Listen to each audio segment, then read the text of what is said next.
நேற்று வந்து பார்த்தீங்கன்னா கேகேஆர் சன்ரைஸ் மேட்ச்சு. ஸோ ரொம்ப மோசமான தோல்வி சன்ரைஸுக்கு. ஏன் அந்த தொடர் தோல்வின்னு தெரிஞ்சுக்கலாமா?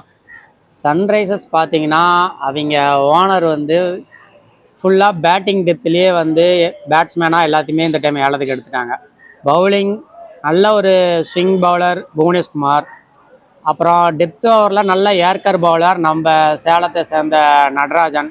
இவரெலாம் நல்லா டெப்த் ஓவரில் ரொம்ப அருமையாக பவுலிங் பண்ணிட்டு இருந்தார், நல்லா பர்ஃபார்மன்ஸ் பண்ணிட்டு இருந்தவர் தான்.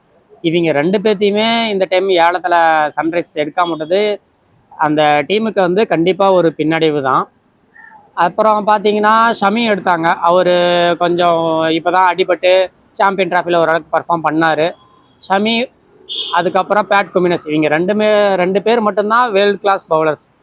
மற்றபடி சன்ரைசர்ஸில் சொல்லிக்கிற அளவுக்கு நம்ம கேகேஆரில் இருக்கிற மாதிரியோ இல்லை மற்ற டீம்ஸில் இருக்கிற மாதிரியோ சன்ரைசர்ஸ்லாம் இந்த டைம் இல்லை. போன ஐபிஎல் வரைக்குமே நல்லா பர்ஃபார்மன்ஸ் இருந்துச்சு.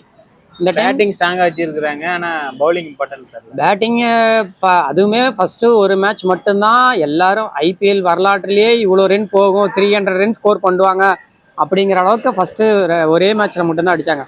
அதுக்கப்புறம் கண்டினியூஸாக ஒரு 2 மேட்ச் டிராவிஸ் ஹெட் மட்டும்தான் விளாண்டாரு.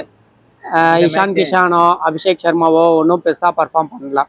அதுக்கப்புறம் கிளாசன் ஓரளவுக்கு அவரோட ஆர்டரில் அவர் அந்த அளவுக்கு பர்ஃபார்ம் பண்ணுறாரு. மற்றபடி பவுலிங் இல்லாததுனால கண்டிப்பாக அவங்களுக்கு வந்து பின்னடைவு தான். ஏன்னா இப்போ லாஸ்ட்டு பாட்டமில் இருக்கிறாங்க சன்ரைஸு. இதே சன்ரைஸுக்கும் கேகேஆருக்குமே வந்து தொடர்ந்து கேகேஆர் சன்ரைஸ் உதவியே தான் இருக்காங்க. ஏன்னா வந்து சன்ரைஸ் வந்து 2 பவர் பிளேயர் 2-3 விக்கெட் விழுந்தாங்க, நினச்சிக்கிறாங்க அவ்வளோ தான் மேட்ச் போயிடுச்சு கைவிட்டுன்னே நினச்சிருக்காங்க.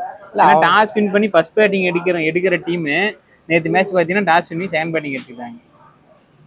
இல்லை இப்போ இந்த சீசனில் ஐபிஎல் எல்லாருமே பார்த்தீங்கன்னா டாஸ் வின் பண்ணி சேஸ் பண்ணுறாங்க அப்படிங்கிற இதில் தான் எடுக்கிறாங்க. இப்போ சென்னையவே எடுத்துக்கிங்க, ஆர்சிபியை சேஸ் பண்ணுறோம் அப்படின்னு சொல்லி தான் இது பண்ணாங்க. ஆனால் ஒன்றும் செகண்ட் இதில் பெருசாக பர்ஃபார்ம் பண்ணலை. சென்னையே இது வரைக்கும் 2021 175 இது வரைக்கும் சேசிங் பண்ணதில்லை அப்படின்னு ஒரு ரெக்கார்டே இப்போ வந்துருச்சு. இந்த ஐபிஎல்லை பொறுத்த வரைக்கும் ஸ்டார்டிங்கில் பார்த்தீங்கன்னா எல்லாரும் 200, ஃபஸ்ட்டு பேட்டிங்கில் 200 230 அந்த அளவுக்கு கண்டிப்பாக அடிச்சிடறாங்க. செகண்ட் பேட்டிங்கில் நீங்கள் அந்த அளவுக்கு அடிக்கணும் அப்படின்னா நீங்கள் ஸ்ட்ராங்கான பவுலர் வச்சு தான் நீங்கள் வந்து டிஃபெண்ட் பண்ண முடியும். நான் வந்து நல்லா ஸ்ட்ராங்கான பவுலர் வச்சுருக்கிறேன், நான் 200க்குள்ளார சுட்டுவேன், அதேமாரி அதே 200க்குள்ளார நான் சேஸ் பண்ணுவேன் அப்படிங்கிற டீமால் மட்டும்தான் நம்ம சேஸ் பண்ணணும். இல்லை நான் வந்து பேட்டிங் என்கிட்ட ஓரளவுக்கு இருக்குது, நான் ஒரு 160 140 இதை அடித்து நான் வந்து என்னோட ஸ்ட்ராங் பவுலர் வச்சு நான் செகண்ட் பேட்டிங்கை நான் கண்ட்ரோல் பண்ணிக்க முடியும் அப்படின்னாக்கா நீங்கள் ஃபர்ஸ்ட் பேட்டிங் ஆடலாம். இது ரெண்டுமே இல்லாமல் நான் பேட்டிங் மட்டும்தான் என்கிட்ட இருக்குது, நான் இதை வச்சு நான் கண்டிப்பாக பண்ணிக்குவேன் அப்படின்னு நினச்சி போன டீம் தான் சன்ரைசர்ஸ். இதை கண்டிப்பாக அதனால தான் அவங்க தோத்தாங்க. தொடர் 3 சொல்லி தோற்று. கேகேஆர் பார்த்தீங்கன்னா நேற்று மேட்ச்சில் வந்து ஸ்பென்சர் ஜான்சன் எடுத்துட்டு மொயின் அலி போட்டாங்க. பேட்டிங் வந்து 9 பேட்டிங் வச்சு கொஞ்சம் தெம்பா விளாண்டதுனாலே இந்த டீம் இப்போ வெயிட் ஆகிற மாதிரி கேகேஆர். ஏன்னா பவுலிங்கும் வந்து ஸ்பின்னு 3 பேர் வச்சுக்கிறாங்க, மொயின் அலி, நரேனு, வருண் சக்கரவர்த்தி. இந்தாண்ட வந்து ஸ்பீடு வந்து வைபவும் ஹர்ஷித் ராணும் சூப்பராக போட்டாங்க போன மேட்ச். ஸோ கேகேஆர் இப்போ வந்து கொஞ்சம் பலமாக இருக்குமோன்னு எனக்கு தோணுது.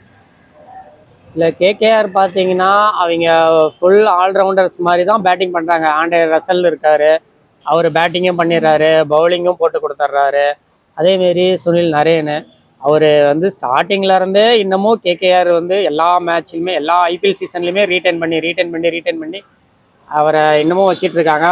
ப்ளஸ் அவர் ஓப்பனிங்லேயும் இறங்கி ஒரு 40-50 ரன்ஸ்க்கு பவர் பிளேக்குள்ளாரியே நல்ல ஸ்கோருக்கு பவர் பிளேவில் டீமு நல்லா ஸ்கோருக்கு கொண்டாந்து கொடுத்துட்றாங்க.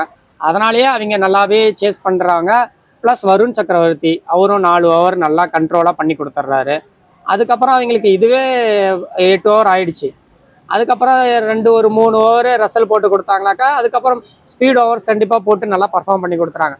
ஸோ அவங்க பார்த்தீங்கன்னா இப்போ மொயின் அலியாவுமே கூட அவரும் ஸ்பின் போடுறவர் தான்.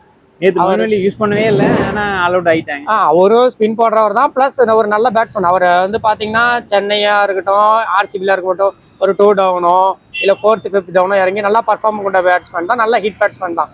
ஸோ அப்படி பார்க்கும்போது கொல்கத்தா வந்து நல்ல வெயிட்டான டீம் தான். சரி ப்ரோ, நன்றி.